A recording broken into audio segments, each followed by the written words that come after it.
रीवा में गुरुवार को संदिग्ध परिस्थितियों में हुई स्टाफ नर्स की मौत के मामले में आज परिजनों ने जमकर हंगामा किया है।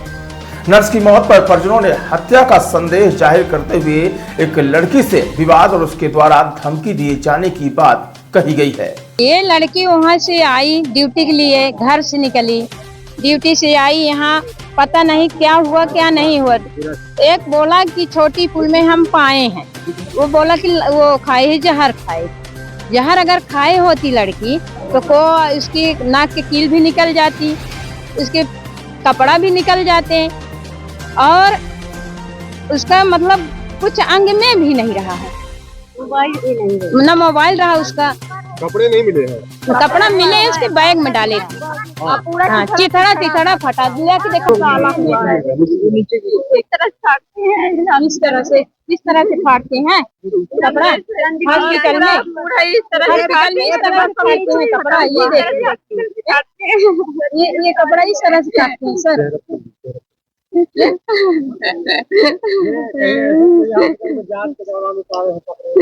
पता नहीं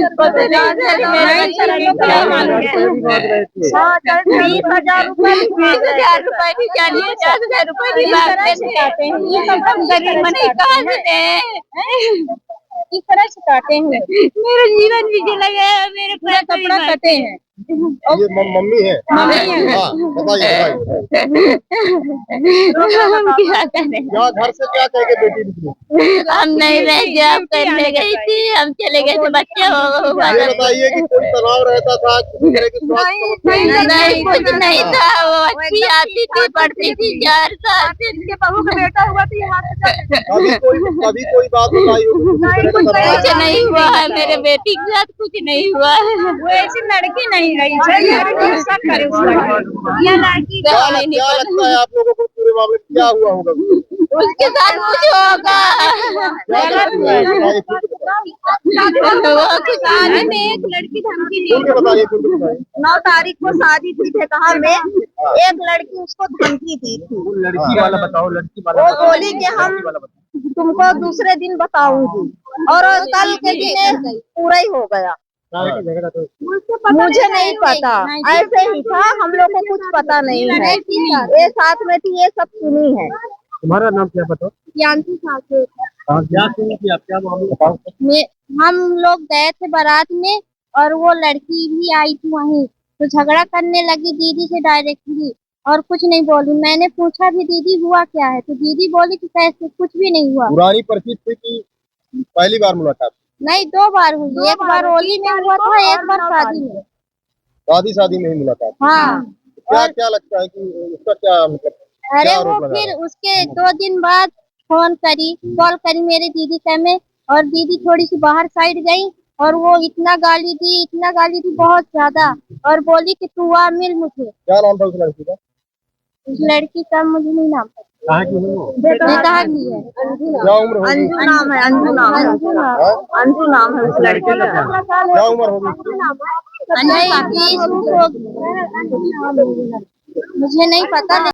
देखिए, ये जो कल का हादसा है, ये अस्पताल प्रबंधन ने जहर कुरानी करके एक हमारी बहन को बताया है कि उसकी मृत हो गई है। इनके परिवारजनों से जब अभी हमने मिला तो ऐसा कुछ नहीं लग रहा। उस लड़की के साथ जो घटना हुई है वो वास्तव में उसकी जांच का विषय है और वो जांच हो जाए। उस लड़की के साथ किसी लड़की ने, परिवारजनों ने बताया कि धमकी भरे शब्दों से उसको बुलाया था, और जिस संबंध में वो लड़की उससे मिली भी है, ये बात उसकी फ्रेंड के माध्यम से पता चली है। तो उस लड़की के साथ बिल्कुल ही हम निश्चित तरह से संदेह भी जाहिर कर रहे हैं और ये कह भी रहे हैं कि उसके साथ मारपीट की गई है और उसे उकसाया गया है ये आत्मघाती कदम उठाने के लिए, और उसे मजबूर किया गया है, जिससे आज वो लड़की हम सबके बीच में जिंदा नहीं है।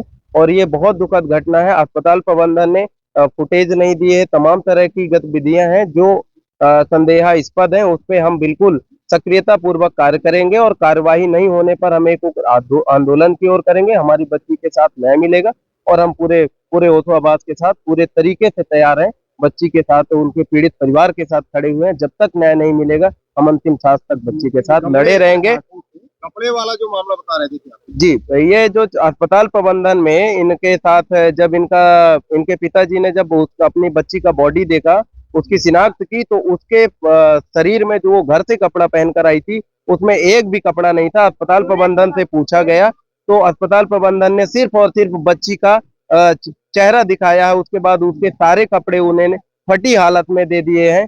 मैं ये चाहता हूं कि संबंधित पुलिस थाना और संबंधित पदाधिकारी और अधिकारीगण वहां पर सीसीटीवी कैमरे की अगर जांच कराएंगे और तत्कालीनता पूरी प्रतिबद्धता के साथ जांच करवाएंगे तो ढेकहा संबंधित और बिचिया में जहां उसका जहां पर वो विक्षिप्त अवस्था में मिली थी उससे पूरी कार्रवाई और पूरी प्रक्रिया समझ में आ जाएगी और उसके साथ बिल्कुल न्याय की उम्मीद है। और प्रशासन से निवेदन भी कर रहे हैं और आगाह भी कर देना चाहते हैं कि अगर हमारी बच्ची के साथ अन्याय हुआ है तो उसका पूरी प्रतिबद्धता के साथ न्याय दें। अगर न्याय नहीं देंगे तो हम बड़े आंदोलन की ओर अग्रसर रहेंगे। वहीं शहर के निजी विंध्या अस्पताल प्रबंधन पर भी मामले को दबाने का आरोप लगाया गया है।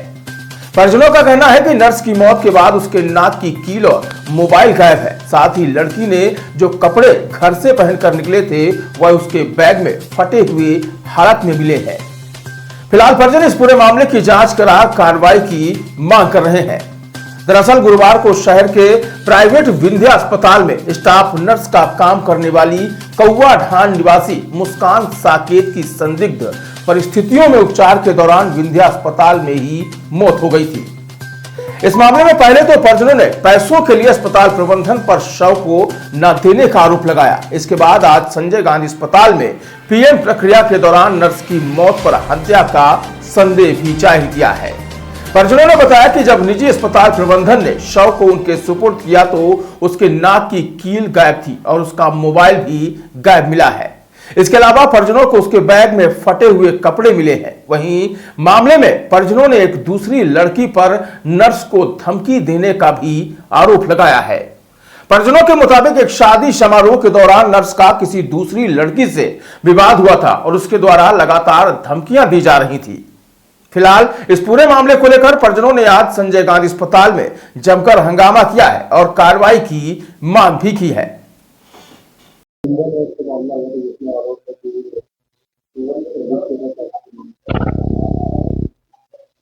कल 7:30 बजे के आसपास 8 बजे के आसपास एक लड़की जो है उसके जहर खाने के संबंध में उल्टी कर रही थी छोटी पुलिया पे। तो कुछ 1-2 युवक जो वहाँ गुजर रहे थे उन्होंने विंध्या हॉस्पिटल से पहुंचाया था।